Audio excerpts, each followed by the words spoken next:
दहशत सयाद तारी थी दिलों पर इस कदर, लोग डरते थे खिदा को भी खिदा कहते हुए। लोग समाजवादी पार्टी हमेशा एक समीकरण बनाकर चलती थी, MY समीकरण। इस चुनाव में वो समीकरण ख़त्म हुआ और नया समीकरण बनाने की कोशिश हुई है, PDA। इसकी ज़रूरत क्या पड़ी? जो क्षमा वहाँ हमने रोशन करी थी वो यहाँ आते आते आफताब हो गई है। बोलेगा भारत में अब तमाम लोगों का बहुत बहुत स्वागत है। दोस्तों, इस समय हम लोग घोसी लोकसभा के मोहम्मदाबाद विधानसभा जो क्षेत्र है उसका एक गांव है खैराबाद, हम लोग हैं। और हमारे साथ आज के हमारे जो ख़ास मेहमान हैं वो हैं उत्तर प्रदेश के चौथी बार विधायक चुने गए मेरठ जो ज़िला है, वहाँ पर एक विधानसभा सीट है किठौर। वहाँ के ये वर्तमान विधायक हैं और पूर्व मंत्री भी हैं समाजवादी पार्टी के, शाहिद मंजूर साहब, जो कि एक सीनियर लीडर हैं समाजवादी के। आज वो खैराबाद में आए हुए हैं, चूँकि चुनावी दौर है ये, तो लोगों से मिलना इनका हो रहा है, तो हमें भी मौका मिला है। आइए इनसे कुछ बात करते हैं। सबसे पहले आपका स्वागत है बोलेगा भारत पर। बहुत शुक्रिया। तो सबसे पहले हम ये जानना चाहते हैं कि आपका जो क्षेत्र है मेरठ, वहाँ पर तो फेज़ फिनिश हो चुका है, वहाँ का फेज़ कैसा रहा जो कि पहला फेज़ था? देखिए, जब पहला दौर था तो मैं अभी एक शेर है वो जो जहन में आया, वो भी मैं आपको सुना दूँ। दहशत सयाद तारी थी दिलों पर इस कदर, लोग डरते थे खिदा को भी खिदा कहते हुए। लोग खामोश थे और साथ में खुलने के लिए तैयार नहीं थे। लेकिन जिस दिन इलेक्शन हुआ पहले और दूसरे दौर में, लोग खुल के समाजवादी पार्टी के गठबंधन के प्रत्याशी को वोट किया। और इंशाअल्लाह जो पश्चिम में हमने उम्मीद की थी और जो हमारे हालात थे, उन हालात को देखते हुए लगता है कि जो शमा वहाँ हमने रोशन करी थी वो यहाँ आते आते आफताब हो गई है। जी मंत्री जी, आप 2 से 3 दिन से लगातार आजमगढ़ जो लोकसभा क्षेत्र है, स्पेशली मुबारकपुर, आप वहाँ रहे हैं, वहाँ पे आपने लोगों से मिला है, तो वहाँ का माहौल क्या है? धर्मेंद्र यादव पिछली बार 8000 वोट से हार गए थे, इस बार क्या होगा? देखिए, अगर आजमगढ़ सीट की बात करी जाए तो पिछली बार 8000 वोटों का फ़र्क था गुड्डू जमाली साहब का और धर्मेंद्र यादव साहब का, और वो 8000 से चुनाव हार गए। तकरीबन दोनों को बराबर वोट मिली, 4-4 हज़ार और इधर से उधर हो जाती तो दोनों की बराबर हो जाती। और आज दोनों कैंडिडेट हारने वाले और जीतने वाले एक साथ हैं, तो फिर रिज़ल्ट के बारे में क्या पूछना, रिज़ल्ट तो इंशाल्लाह ठीक आएगा। मतलब ये कि समाजवादी पार्टी के जो नेतागण हैं वो आत्मविश्वास उनके अंदर ज़्यादा नज़र आ रहा है कि आजमगढ़ में, क्योंकि उनके खिलाफ जो भाजपा का प्रत्याशी है दिनेश लाल यादव निरहुआ, वो भी यादव हैं, और जो मध्य प्रदेश के मुख्यमंत्री हैं वो भी लगातार यहाँ पे दौरा कर रहे हैं, आज भी उनका दौरा है। देखिए, ये इलेक्शन जो है ये किसी पार्टी का इलेक्शन नहीं है, ये इलेक्शन भारतीय जनता पार्टी को अलग हटाने का इलेक्शन है। ये इलेक्शन डेमोक्रेसी को बहाल करने का इलेक्शन है। ये इलेक्शन रोज़गार बचा के रखने का इलेक्शन है, संविधान को बचा के रखने का इलेक्शन है। ये इलेक्शन जो उन्होंने जुमले बोले हैं 2014 में और 2019 में, उन जुमलों का हिसाब किताब करने का इलेक्शन है। ये इलेक्शन उन तमाम मुद्दों को लेकर इलेक्शन है जो पिछले 10 सालों में हिंदुस्तान की जनता इनको जीत। मंत्री जी, अब अगर वो पुरानी सब बात करी जाए तो वो इन बातों को ये सब कह चुके कि जुमले हैं।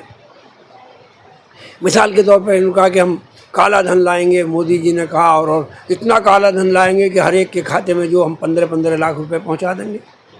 बाद में इन्होंने कहा ये जुमला है।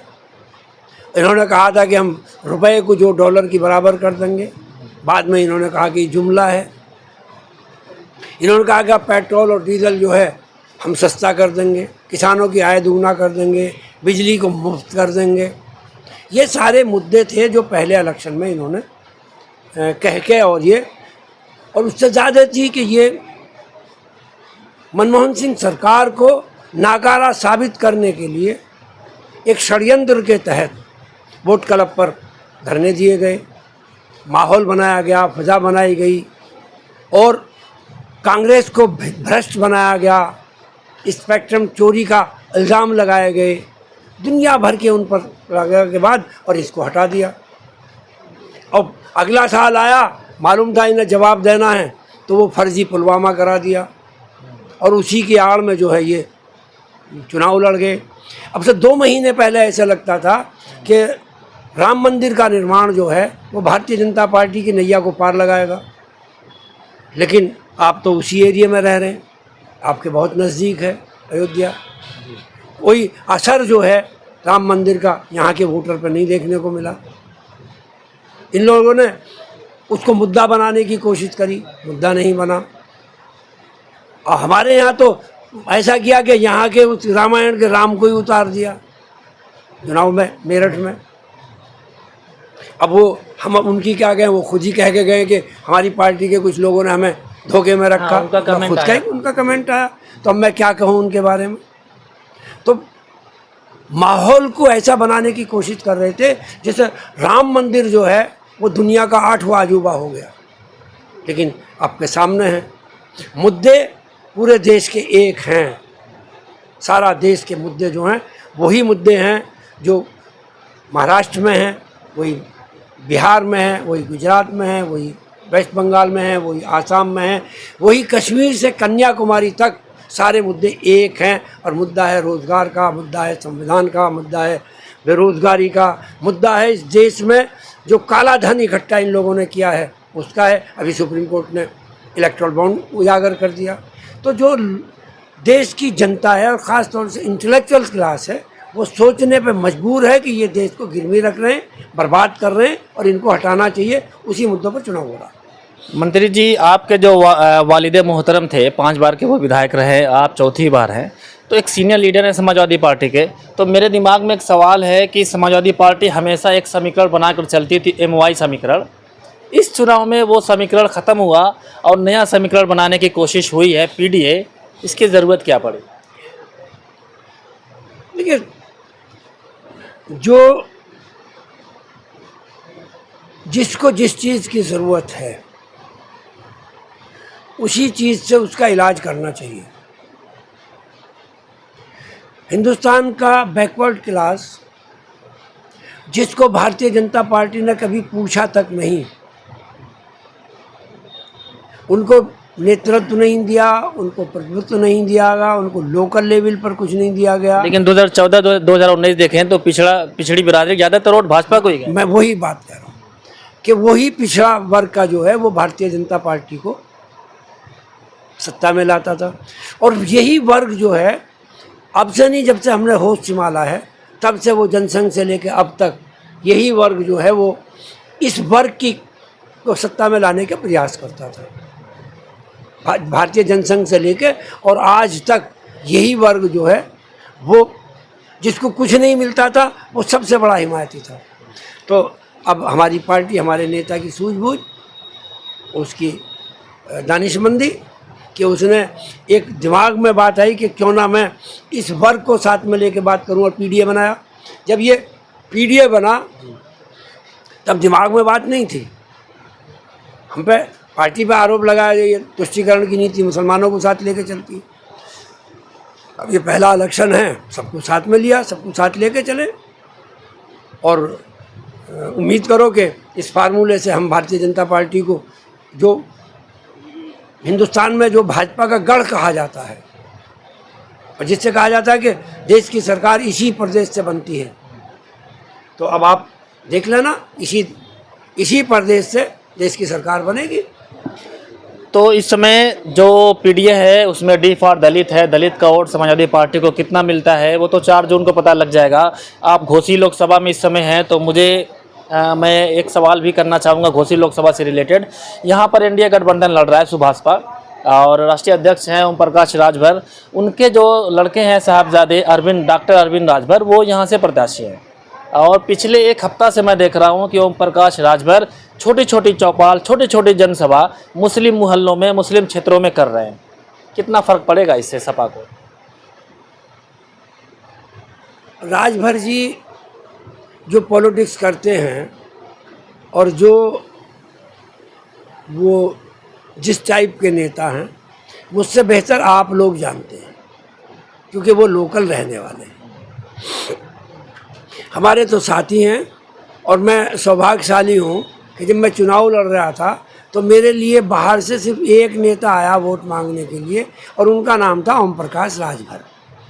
वो एक वादा भी हमसे करके आए थे कि जो हाईएस्ट वोट जीतेगा उसको मैं 51,000 रुपये दूंगा। मैं समझ रहा था कि ये चुनावी जुमला है, मगर हमारे लड़कों ने बाद में उन्हें पकड़ लिया कि मेरा बूथ ही है, सबसे ज़्यादा 51,000 दो। तो वो इस मुद्दे पर जमे नहीं। अब यहाँ चुनाव लड़ रहे हैं, वो किस तरीके से वोट मांगते हैं, कहाँ जाते हैं, क्या करते हैं, लेकिन हिंदुस्तान का जो आवाम है वो बहुत ही प्रबुद्ध है, बहुत दानिशमंद है। वो आवाम बहुत सोच समझ के वोट करता है और अपनी वोट को कभी भी ज़ाया नहीं होने देता। अखिलेश यादव पिछले कई जनसभा में कहे हैं कि उत्तर प्रदेश में 80 सीट है, 79 हमारी है। आप कितने हिम्मत से कहेंगे कि बिल्कुल सही बात है? मैंने अपनी ज़िंदगी में बहुत इलेक्शन देखे हैं। मैंने 77 का भी इलेक्शन देखा है, जनता दल का भी इलेक्शन देखा है, और इंडिया शाइनिंग का भी इलेक्शन देखा है, और देखा नहीं बल्कि पार्टिसिपेट किया है। जब हिंदुस्तान की जनता सरकारों के ख़िलाफ़ होती हैं तो फिर वो ये नहीं कहा जाता कि कितनी सीट आएंगी कितनी नहीं आएंगी, क्योंकि हमारे नेता आदरणीय अखिलेश यादव जी पूरे प्रदेश में भ्रमण कर रहे हैं, चुनाव की सभा कर रहे हैं, तो वो सबके बारे में कह सकते हैं। लेकिन मैं इतना कह सकता हूँ कि इस देश के अवाम भारतीय जनता पार्टी के ख़िलाफ़ है, इनके जुमलों को अच्छी तरह समझ गई है, इन पर कोई भरोसा एतमाद है नहीं, और आने वाले 4 जून को हिंदुस्तान के सभी वर्गों के अवाम, जितने भी जी शऊर लोग हैं, वो सब इकट्ठे होकर इनको हटाने का काम करेंगे और इंडिया गठबंधन की सरकार लाने का काम करेंगे। तो ये हैं शाहिद मंजूर साहब, जो कि मंत्री भी रहे उत्तर प्रदेश के और चौथी बार विधायक हैं। इनका मानना है कि जो हिंदुस्तान का माहौल है इस समय वो बीजेपी के खिलाफ है, क्योंकि वो 10 साल सरकार लगातार चला चुके हैं और जो वादा उन्होंने किया था वो पूरा नहीं हुआ। तो इन लोगों को उम्मीद है कि ये 2024 का चुनाव पूरे इंडिया में एक परिवर्तन लेकर आएगा। फिलहाल हम यही कह सकते हैं कि जो 5वां, 6ठा और 7वां जो चरण बाकी है उसमें बहुत ही ज़बरदस्त फाइट है, क्योंकि पूर्वांचल का क्षेत्र है। आगे के समाचार के लिए आप हमारे चैनल से जुड़े रहिएगा। मैं अपने कैमरामैन इमरान अहमद के साथ फैसल अंसारी, बोलेगा भारत।